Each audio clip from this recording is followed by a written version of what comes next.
తప్పులు సరిదిద్దుతానే అధికారంలోకి వచ్చే ట్రంప్ చేస్తున్నాడు. దాన్ని మనకి నచ్చలేదు. ఎందుకంటే మనోళ్ళందరూ తప్పు మార్గంలో వెళ్ళినటువంటి వాళ్ళు ఇబ్బంది పడుతున్నారు.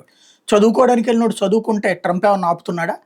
చదువుకోవడానికి వెళ్ళినోడు వేరే పనులు చేస్తుంటే కదా ట్రంప్ ఆపుతుంది. అక్కడ వీసాలో అది రాసుంది కదా.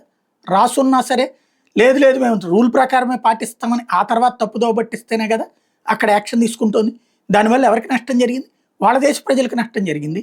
అక్కడ వాళ్ళ దేశ ప్రజలకి ₹100 రావాల్సిన పని మనోళ్ళు ₹20కే పని చేస్తుంటే మనోడికి వచ్చిందని మనం సంకలు గుద్దుకుంటున్నాం. ₹100 పని ఆడిగిపోయిందని వాడు బాధపడుతున్నాడు. వాడి దేశంలో వాడికి ఉద్యోగం రాకపోవడానికి కారణం మనవాడయ్యాడు కాబట్టి యాక్షన్ తీసుకున్నాడు. అది చెప్పిన ఎన్నికలకు గెలిచాడు. ఆ పని చేస్తుంటే ఇప్పుడు ట్రంప్ ఫెయిల్ అయ్యాడు, యూనివర్సిటీలు బాధపడుతున్నాయి. ఎస్, యూనివర్సిటీలు ఏదో పనులు చేస్తుంటే బాధపడక ఏం చేస్తాయంటే ఓకేజము లేకపోతే కనుక ప్రాంతీయ వాదాలని రెచ్చగొట్టుకుంటూ పనికి మాలినటువంటి అని చేసుకుంటూ యూనివర్సిటీ అనేది ఉంది. అందుకే ఒక ఉన్నత విద్యావంతులు తయారు చేసి అమెరికాకు కావాల్సినటువంటి టెక్నాలజికల్ పీపుల్ని తయారు చేయడంలో ఫెయిల్ అయితేనే కదా అమెరికా దెబ్బతింటోంది.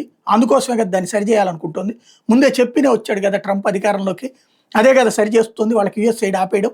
అట్లాగే దొంగ యుఎస్ఐడ్, ఇండియాలో ఉన్నటువంటి జర్నలిస్ట్కి యుఎస్ఐడ్ ఎందుకు? ఇండియాలో ఉన్నటువంటి లాయర్కి యుఎస్ఐడ్ ఎందుకు? ఇండియాలో ఉన్నటువంటి స్వచ్ఛంద సంస్థకి యుఎస్ఐడ్ ఎందుకు? ఏం చేస్తున్నారు వీళ్ళు యుఎస్ కోసం?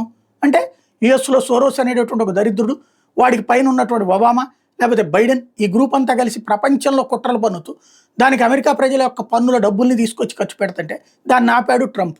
ఇవన్నీ 100 రోజుల్లో చేసిన విధ్వంసం అంటూ పనికి మాలిన స్టోరీలు రాసుకొచ్చినట్టు మన మీడియా సాక్షిగా వీళ్ళ యొక్క వితండవాదాన్ని నమ్మద్దు.